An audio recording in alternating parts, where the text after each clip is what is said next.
नमस्कार दोस्तों, आज मैं आप सबके सामने भारतीय संविधान के अनुच्छेद की ट्रिक लेकर उपस्थित हुआ हूँ।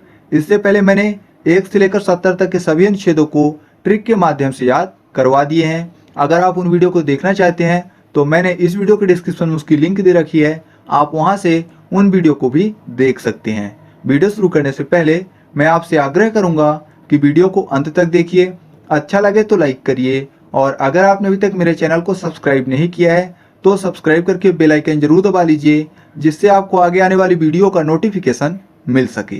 तो चलिए शुरू करते हैं।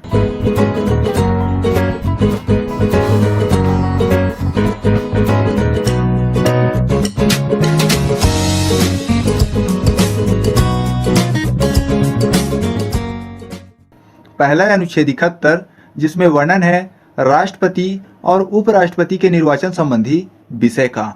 तो राष्ट्रपति और उपराष्ट्रपति में एक शब्द कॉमन है पति, और निर्वाचन में एक शब्द छुपा हुआ है वचन। तो जब पति और पत्नी फेरे लेते हैं तो 7 फेरों में 7 वचन देते हैं, और 7 वचनों में एक वचन यह भी होता है कि पति अपने पत्नी को सभी खतरों से सुरक्षित रखेगा, है ना। 7 वचनों में एक वचन क्या होता है कि पति अपने पत्नी को सभी खतरों से सुरक्षित रखेगा। तो खतरे से हो गया खत्तर अर्थात 71। तो अनुच्छेद 71 में किसका वर्णन है दोस्तों? राष्ट्रपति और उपराष्ट्रपति के निर्वाचन संबंधी विषय का। या फिर आप ऐसे भी याद रख सकते हैं कि 7 वचनों में एक वचन देता है कि वह खतरों से सुरक्षित रखेगा, तो 7 और 1 से हो गया 71। क्लियर है। अगला है अनुच्छेद 72, जिसमें वर्णन है राष्ट्रपति के क्षमादान की शक्ति का। तो 72 में लिखे हुए 2 शब्द, एक 7 और दूसरा 2। तो 7 को याद करने के लिए हम लोग कर लेते हैं 7, तो हो जाएगा 7-2। जब किसी भी कैदी को फांसी इत्यादि की सजा होने वाली होती है तो वह क्षमा मांगते हुए कहता है कि हे राष्ट्रपति महोदय मेरा साथ दो, है ना। किसी को अगर फांसी की सजा होने वाली होती है तो राष्ट्रपति महोदय जी से क्षमा मांगते हुए क्या कहता है कि हे राष्ट्रपति महोदय मेरा साथ दो, मेरी सजा को माफ करो। तो 7-2 में है 2 शब्द, एक 7 और दूसरा 2, तो 7 और 2 से हो गया 72, यानी अनुच्छेद 72। तो अनुच्छेद 72 में किसका वर्णन है दोस्तों? राष्ट्रपति के क्षमादान की शक्ति का, क्योंकि राष्ट्रपति महोदय साथ देते हैं और फिर उसकी सजा को माफ कर देते हैं, यानी उसको क्षमा कर देते हैं। क्लियर है। अगला अनुच्छेद 73, जिसमें वर्णन है संघ की कार्यपालिका शक्ति के विस्तार का। तो 73 में है 2 शब्द, एक 7 और दूसरा 3। अगर दोनों को मिलाकर पढ़ा जाए तो हो जाएगा 70। 7, 3 और 70, और 70 से कौन सा शब्द मिलता है दोस्तों? शक्ति। और आपको पता है कि किसी भी कार्य को करने में शक्ति लगती है, तो कार्य और शक्ति से हो गया कार्यपालिका की शक्ति, और 70 से क्या हो जाएगा? 7, 3 अर्थात अनुच्छेद 73। तो अनुच्छेद 73 में किसका वर्णन है दोस्तों? संघ की कार्यपालिका शक्ति के विस्तार का, क्योंकि 70 से होता है शक्ति, और शक्ति किस में लगती है? किसी भी कार्य को करने में। क्लियर है। अगला अनुच्छेद 74, जिसमें वर्णन है राष्ट्रपति के सलाह हेतु मंत्री परिषद का। तो इसमें एक शब्द आ रहा है मंत्री। तो मंत्री को याद करने के लिए हम लोग कर लेते हैं मन ट्री, यानी मन का ट्री। और आपको पता है कि ट्री में क्या होती हैं? पत्तियां, और मन के ट्री में जो चाहत की पत्तियां हैं वह उगती रहती हैं, है ना। आपके मन में हमेशा अलग अलग चाहत आती रहती हैं कि मैं ये काम करूंगा, मैं ये काम करूंगा। तो मन के ट्री में जो चाहत की पत्तियां हैं वह आती रहती हैं। तो चाहत से हो गया 74 अर्थात अनुच्छेद 74, और पतियां से हो गया पति अर्थात राष्ट्रपति, और मन के ट्री से मंत्री। तो अनुच्छेद 74 में किसका वर्णन है दोस्तों? राष्ट्रपति के सलाह हेतु मंत्री परिषद का, क्योंकि मन के ट्री में चाहत की पत्तियां आती रहती हैं। क्लियर है। अगला है अनुच्छेद 75, जिसमें वर्णन है मंत्रियों के बारे में उपबंध का। तो यहाँ पर मंत्री को याद करने के लिए हम लोग कर लेते हैं मैत्री। मैत्री अर्थात मित्रता का भाव। और आपको पता है कि अगर कोई भी व्यक्ति एक बार मित्रता के बंधन में बंध गया तो वह कभी भी मित्र की सहायता करने के लिए पीछे नहीं हटता, है ना। अगर वह एक बार मित्रता के बंधन में बंध गया तो वह मित्र की सहायता करने के लिए कभी भी पीछे नहीं हटता। तो पीछे हटने से हो गया 75 अर्थात अनुच्छेद 75, और मित्रता के भाव में बंधने के बाद तो मित्रता से हो गया मैत्री अर्थात मंत्री, और बंधने से हो गया उपबंध। तो अनुच्छेद 75 में किसका वर्णन है दोस्तों? मंत्रियों के बारे में उपबंध का। क्लियर है। अगला अनुच्छेद 76, जिसमें वर्णन है भारत के महान्यायवादी का। महान्यायवादी यानी अटॉर्नी जनरल। तो अटॉर्नी में जो ए शब्द है उसको अगर यच कर दें तो हो जाएगा हटोनी, यानी किसी भी व्यक्ति को हटने के लिए बोल रहे हैं। तो मान लीजिए आपके साथ कोई भी व्यक्ति चलता है और आप गुस्से में उसको बोल देते हैं कि हटो, यहाँ से हट जाओ, तो ये क्या करेगा कि आपका साथ छोड़कर दूर हट जाएगा, है ना। जैसे आप उसको बोलते हैं कि हटो नहीं, तो वह आपका साथ छोड़कर दूर हट जाएगा। तो साथ छोड़ने में है दो शब्द, एक साथ, तो साथ से हो गया साथ, और छोड़ने में छो, छो अर्थात 6।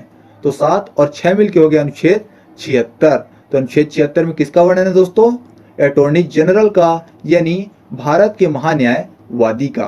क्योंकि अगर आप किसी भी व्यक्ति को बोलते हैं कि हटो नहीं, तो वह आपका साथ छोड़कर हट जाता है। क्लियर है? अगला है अनुच्छेद 77, जिसमें वर्णन है भारत सरकार के कार्य के संचालन का।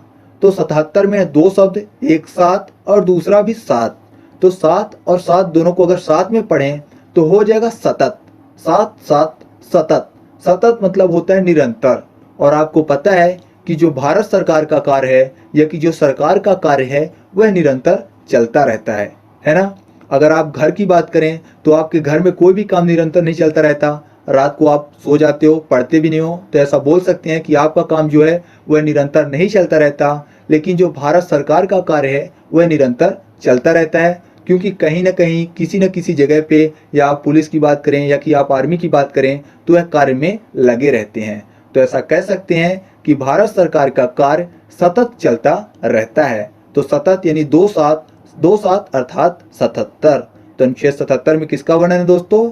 भारत सरकार के कार्य के संचालन का, क्योंकि जो भारत सरकार का कार्य है वह सतत चलता रहता है। क्लियर है? अगला अनुच्छेद 78, जिसमें वर्णन है राष्ट्रपति को जानकारी देने का प्रधानमंत्री का कर्तव्य, यानी प्रधानमंत्री महोदय जो भी कार्य करते हैं उन सब की जानकारी राष्ट्रपति महोदय को दें। तो अगर आप न्यूज़ सुनते हो तो आपने कई बार यह सुना होगा कि विपक्षी दल हमेशा सरकार के ऊपर यह आरोप लगाता है कि प्रधानमंत्री और राष्ट्रपति महोदय के बीच साठगांठ है। जब भी कोई नया कानून बनता है तो हमेशा यह आरोप लगाया जाता है कि प्रधानमंत्री और राष्ट्रपति महोदय के बीच साठगांठ है। तो 60 से हो गया 7 और गांठ से हो गया 8। तो 7 और 8 यानी 78 अर्थात अनुच्छेद 78। यानी दोनों जो पद हैं वह उच्च पद हैं, एक राष्ट्रपति और दूसरे प्रधानमंत्री, और दोनों लोगों के बीच क्या है? साठगांठ। तो अनुच्छेद 78 में किसका वर्णन है दोस्तों? राष्ट्रपति को जानकारी देने का प्रधानमंत्री का कर्तव्य। क्लियर है? अगला अनुच्छेद 79, जिसमें वर्णन है संसद के गठन का। तो संसद में एक शब्द छुपा हुआ है सास, और 79 में शब्द लिखा हुआ है उनासी। तो जो सास होती है वो नाश देती है। क्या नाश देती है? बहू का कोई भी प्रोग्राम होता है कहीं भी जाने का, तो सास वो नाश देती है ना। तो सास से हो गया संसद और उनाश से हो गया 79। तो अनुच्छेद 79 में किसका वर्णन है दोस्तों? संसद के गठन का। इसको आप एक और ट्रिक से याद रख सकते हैं कि संसद को इंग्लिश में बोलते हैं पार्लियामेंट, और उल्लुओं के समूह को भी पार्लियामेंट बोलते हैं। तो अगर आप कोई भी काम उल्लुओं को दोगे तो वो काम को नाश देंगे, तो वो नाश से हो गया 79, और पार्लियामेंट अर्थात संसद। तो अनुच्छेद 79 में किसका वर्णन है दोस्तों? संसद के गठन का। क्लियर है? अगला अनुच्छेद 80, जिसमें वर्णन है राज्यसभा की संरचना का। तो 80 को याद करने के लिए हम लोग कर लेते हैं ऐस ही। तो जब कोई भी व्यक्ति राजा बन जाता है तो वह केवल ऐस ही करता है। तो राजा से हो गया राज्यसभा और ऐस ही से हो गया 80। तो अनुच्छेद 80 में किसका वर्णन है दोस्तों? राज्यसभा की संरचना का, क्योंकि जब कोई भी व्यक्ति राजा बन जाता है तो वह केवल ऐस ही करता है। क्लियर है? अगला अनुच्छेद 81, जिसमें वर्णन है लोकसभा की संरचना का। तो 81 से एक मिलता जुलता शब्द है 81, 81 और 86। तो आपको पता है कि हर व्यक्ति अपना लुक अपनी इच्छा से बदलता है। लुक यानी हेयर स्टाइल हो गया, ड्रेसिंग सेंस हो गया, जो भी है सब अपना लुक अपनी इच्छा से बदलते हैं। तो लुक से हो गया लोकसभा और इच्छा से हो गया अनुच्छेद 81। तो अनुच्छेद 81 में किसका वर्णन है दोस्तों? लोकसभा की संरचना का, क्योंकि हर व्यक्ति अपना लुक अपनी इच्छा से बदलता है। क्लियर है? अगला अनुच्छेद 82, जिसमें वर्णन है जनगणना पश्चात पुनः समायोजन का। तो जनगणना से एक शब्द मिलता है जनगण मन यानी राष्ट्रगान। और राष्ट्रगान को आप कभी भी नहीं बिसार देते हो। क्या आप कभी भी राष्ट्रगान को बिसार देते हैं? नहीं ना। तो बिसार से हो गया 82 अर्थात अनुच्छेद 82। और आप जनगण मन को कभी भी नहीं बिसार देते हो तो जनगण मन से हो गया जनगणना। तो अनुच्छेद 82 में किसका वर्णन है दोस्तों? जनगणना पश्चात पुनः समायोजन का, क्योंकि जनगण मन आप कभी भी नहीं बिसार देते हो। क्लियर है? अगला अनुच्छेद 83 जिसमें वर्णन है संसद के सदनों की अवधि का।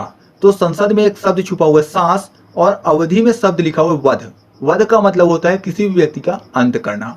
और 83 में शब्द छुपा हुआ है तीर।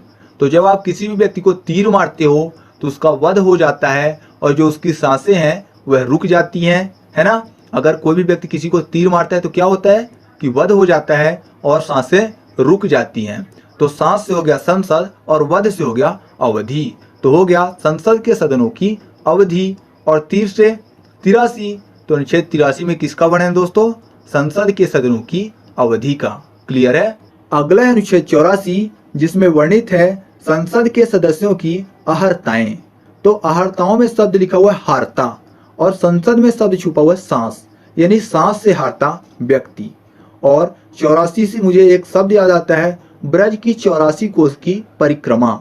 अगर कोई भी व्यक्ति मथुरा वृंदावन में स्थित ब्रज की 84 कोस की परिक्रमा पूरी कर लेता है तो उसकी तबीयत सही हो जाती है। यानी सांस से हारता व्यक्ति भी 84 कोस की परिक्रमा करने के बाद ठीक हो जाता है।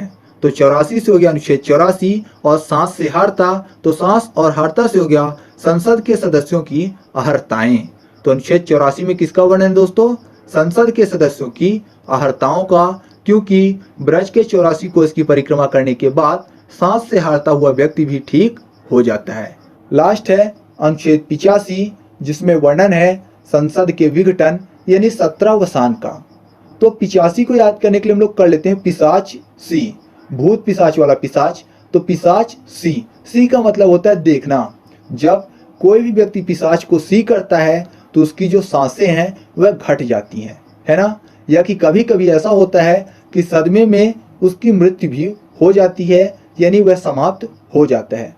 तो पिशाच को सी करने से क्या होता है कि सांसें घट जाती हैं या फिर कभी कभी वह समाप्त हो जाता है। तो पिशाच सी से हो गया 85, और सांस घट जाती है तो सांस से हो गया संसद, और घटने से हो गया विघटन अर्थात संसद की समाप्ति। तो अनुच्छेद 85 में किसका वर्णन है दोस्तों?